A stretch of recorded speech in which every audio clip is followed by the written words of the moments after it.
শীতকাল এসেছে, মোমো খাবো না, এটা কিভাবে সম্ভব? তো আমি মোমো বানিয়ে গরম গরম সবাইকে দেই, আর সবাই গরম গরম সস দিয়ে খেয়ে নেয়। মোমোটা যে এত প্রিয় আমাদের ভাষায়, যেটা আমি ভাষায় প্রকাশ করতে পারবো না। এটা স্বাস্থ্যসম্মত হেলদি একটা খাবার। এটা বিদেশি একটা খাবার, এখন দেশে অ্যাভেলেবল। এটা সবার বাসায় তৈরি করা হয়।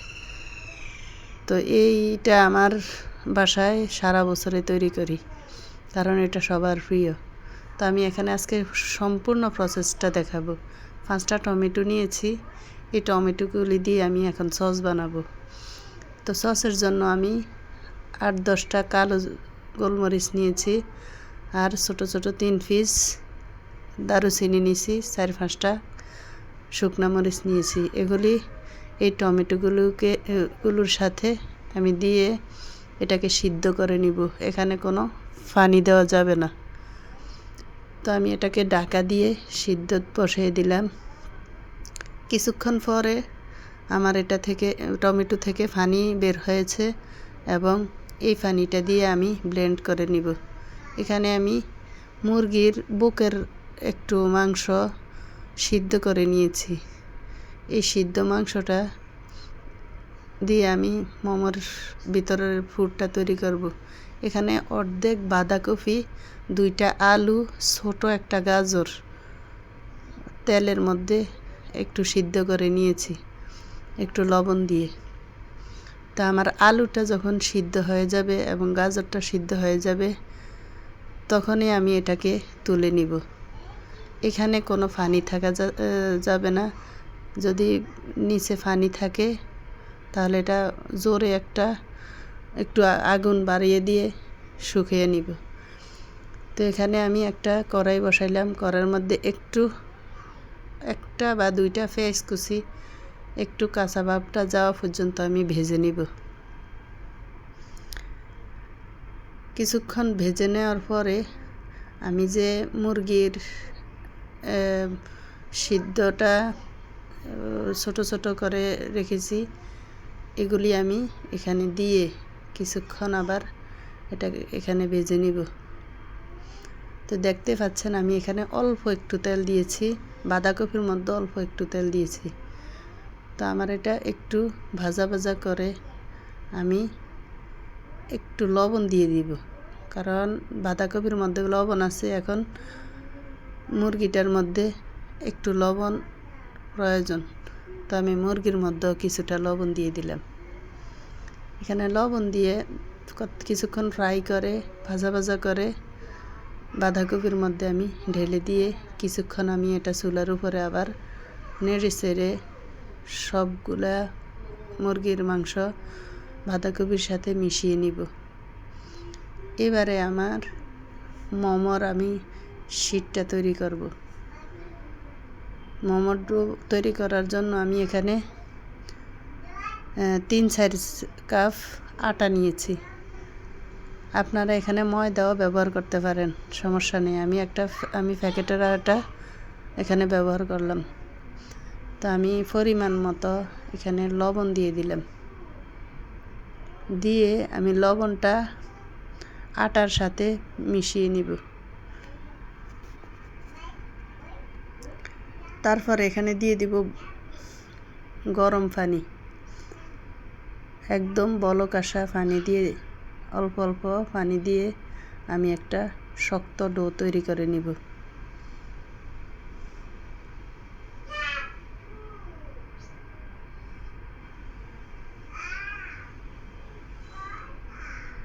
এখানে আর কিছুই দিব না, শুধু লবণ দিয়েছি আর গরম পানি দিয়ে আমি এটাকে সুন্দর করে শক্ত করে একটা খামির তৈরি করে নিব।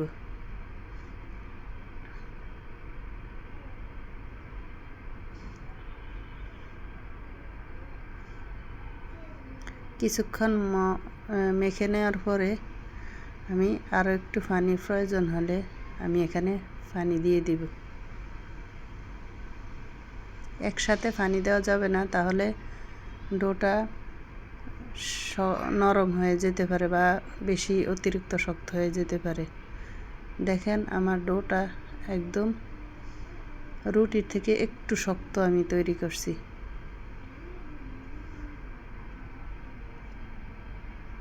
এই যে দেখেন একটু শক্ত। তো আমি এবার এটার থেকে লেচি কেটে নিব ছোট ছোট করে।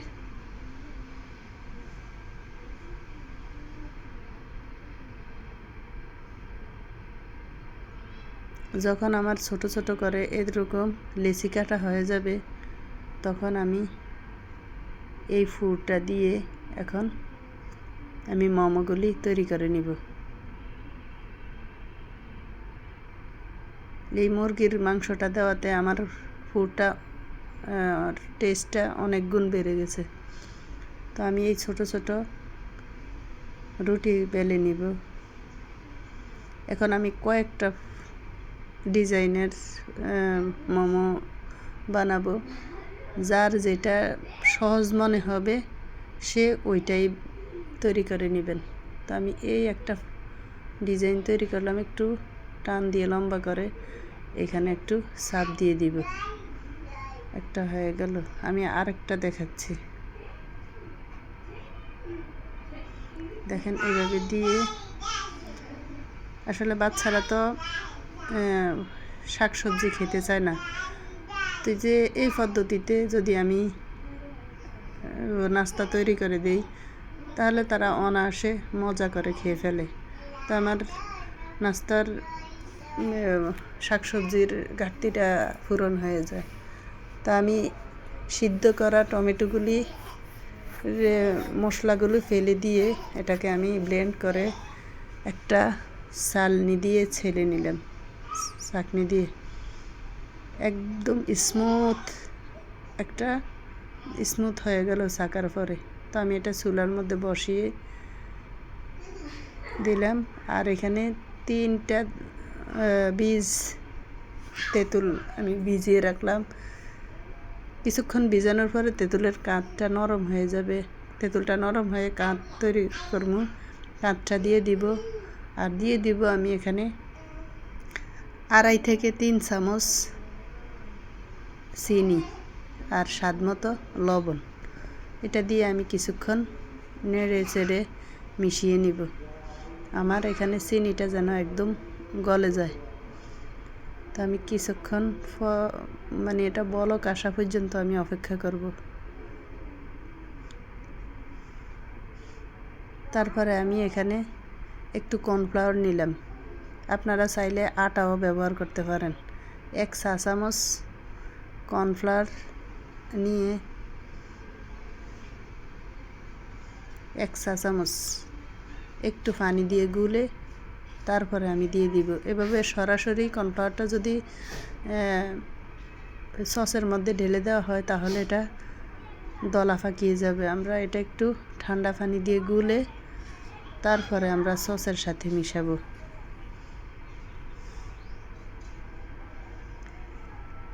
এখন সাথে সাথে আমরা এটা নাড়া দিব। যদি দেরি হয়ে যায় তাহলে এখানে দলা পাকিয়ে যাবে। সাথে সাথে নাড়া দিয়ে কিছুক্ষণ পরে একটু এখানে লবণটা টেস্ট করবেন, এটা কি হয়েছে কি না। তো যখন আমার লবণ এবং মিষ্টি সব ঠিক আছে তখন আমি এটা উঠিয়ে রাখলাম। এখন উঠানোর পরে আমি 1 চামচের মতো এখানে সয়া সস দিয়ে দিলাম। সয়া সসটা দিয়ে ভালো করে আমি টমেটোর সসের সাথে মিশিয়ে দিব। এটা আমি মোমোর সস তৈরি করতেছি। এবার আমি দিয়ে দিলাম সরষের তেল। এখানে আমি 3 টেবিল চামচ সরষের তেল দিয়েছি। এই সরষের তেলটা যখন একদম গরম হয়ে যাবে তখন আমি সসের সাথে ঢেলে দিব। দেখেন সসের সাথে ঢেলে দিয়ে আমি একদম ভালো করে তেলটা সসের সাথে মিশিয়ে নিব। তা আমরা চড়া দামে বাজার থেকে মোমো কিনে না খেয়ে এভাবে বাসায় অনেকগুলি করে বানিয়ে নিজেরাই তৈরি করে খেতে পারি। একদম মনের মতো যতটুক চাহিদা থাকবে ততটুক খাওয়া যায় অল্প খরচে। তো আমি আরও কয়েকটা ডিজাইন আপনাদেরকে দেখাই দিচ্ছি। দেখেন এখানে শাড়ির কুচির মতো একটু কুচি দিয়ে দিয়ে আমি এটাকে তৈরি করে নিব। যার যেই ডিজাইনটা ভালো লাগবে সে ওই ডিজাইনটা করে নেবেন।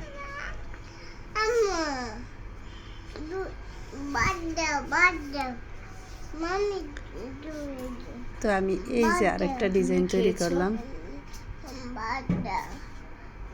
এখন আরেকটা ডিজাইন তৈরি করব। আসলে মোমোটা যতই খাওয়া যায় কারণ এটা মন ভরে না আমাদের বাসায়, তাই আমি শীত গরম মানি না, সব সময় আমি এই মোমো তৈরি করে থাকি। আসলে আমার হাতের দিকে নজর দিলে বোঝা যাবে যে আমি কিভাবে ডিজাইনটা তৈরি করতেছি, একটু খেয়াল করলে সবাই পারবে। এই যে আমি কয়েকটা ডিজাইন আপনাদেরকে বানিয়ে দেখাইতেছি, আরেকটা ডিজাইন বানাবো।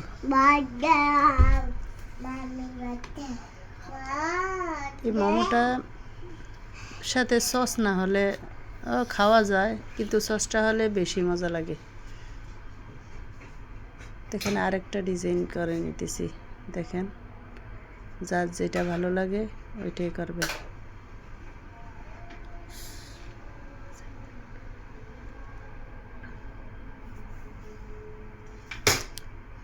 বাঁধাকপি দিয়ে আসলে মোমোটা খেতে অনেক ভালো লাগে, একটু মিষ্টি মিষ্টি বাঁধাকপিটা তো বাঁধাকপি দিয়ে ভালো লাগে। এই যে আরেকটা ডিজাইন অনেক সুন্দর করে দিয়েছি।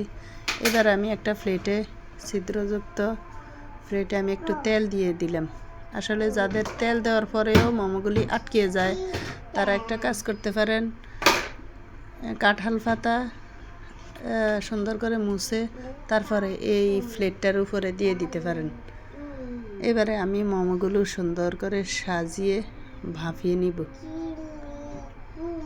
এখানে বেশি ভাপ দেওয়ার প্রয়োজন নেই, কারণ আমার ভিতরের ফুডটা পুরা সিদ্ধ রান্না করা।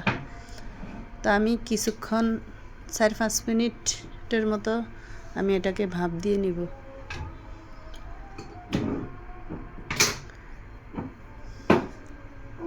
এবার আমার সবগুলো মোমো ভাপ দেওয়া হয়ে গেছে এবং আমি এটাকে পরিবেশন করে দেখাইতেছি আপনাদেরকে। দেখেন কতটা সুন্দর হয়েছে এবং কতটা লোভনীয়। যারা আমার ভিডিওটা দেখছেন তারা একটা লাইক করবেন প্লিজ, আর একটা সাবস্ক্রাইব করে সব সময় পাশে থাকবেন।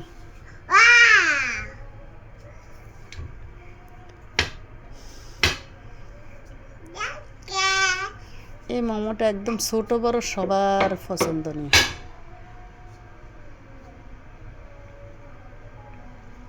তা আমি এগুলি সাজিয়ে রাখতেছি। সাজিয়ে গুছিয়ে খাওয়াটা আমার আসলে একটা অভ্যাস। এটা খেতে আমার খুব ভালো লাগে, দেখতেও ভালো লাগে, সাজিয়ে খেতেও ভালো লাগে। তো আমি এটাকে সাজিয়ে এবার সবাই একসাথে দেখেন সসটাও কতটা লোভনীয় হয়েছে এবং নাস্তাটাও কতটা লোভনীয় হয়েছে। কেমন হয়েছে সবাই আমাকে একটু কমেন্ট করে জানাবেন। দেখেন এক একটা পিঠা ধরনই আলাদা। তো একটা খাইয়া দেখাইতেছি কেমন লাগে। মাশাআল্লাহ, এতটা টেস্ট হয়েছে যে না বানায় খাইলে আপনারা জীবনেও কল্পনা করতে পারবেন না, এত টেস্ট। তো আজকের জন্য আমি বিদায় নিলাম।